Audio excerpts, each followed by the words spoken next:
বিএনপির বিরুদ্ধে কোনো কথাবার্তা বলতে হলে সাবধানের সাথে অজু করে কথা বলবেন।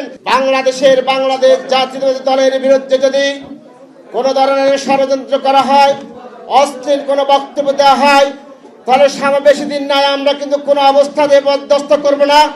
আমাদের চেয়ারম্যান সাহেব হুকুম দেয়, আমরা তোমাদের জিব্বা টেনে টেনে ছিঁড়ে ফেলবো ইনশাআল্লাহ। বাংলাদেশ জাতীয়তাবাদী দল এদেশে পেশাসে নাই।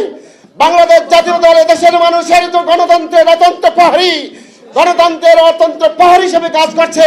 দীর্ঘ 18টি বছর আমরা স্বৈরাচার শেখ হাসিনার বিরুদ্ধে সংগ্রাম করেছি। দরকার হলে আবার ওই সরমোনায় তোমার দাঁত দুইটা ভাঙছে আওয়ামী লীগে, প্রয়োজন যদি আমরা বাকিগুলো বেরিয়ে দেবো তোমাকে। তুমি আমাদের নেতার বিরুদ্ধে এই ধরনের অস্থির বক্তব্য দিবা, বাংলার জমিনে তুমি কোথাও কোনো জায়গার মধ্যে মাহফিল করতে পারবে না, তোমাকে মাহফিল করতে দেব না ইনশাআল্লাহ। ভিক্ষা করে খাও, ভিক্ষা করে চালাও, এত সম্পত্তির মালিক কোথায় থেকে হয়েছ? বাংলাদেশ জাতীয় উলামা দল তোমাদের বিরুদ্ধে দুদকে মামলা করবে, সেই সম্পত্তির হিসাব তোমাদেরকে দিতে হবে বাংলার জনগণের কাছে। এতে সকল দলের সকল নেতৃবৃন্দকে বলে দিচ্ছি, বিএনপির বিরুদ্ধে কোনো কথাবার্তা বলতে হলে সাবধানের সাথে অজু করে কথা বলবেন।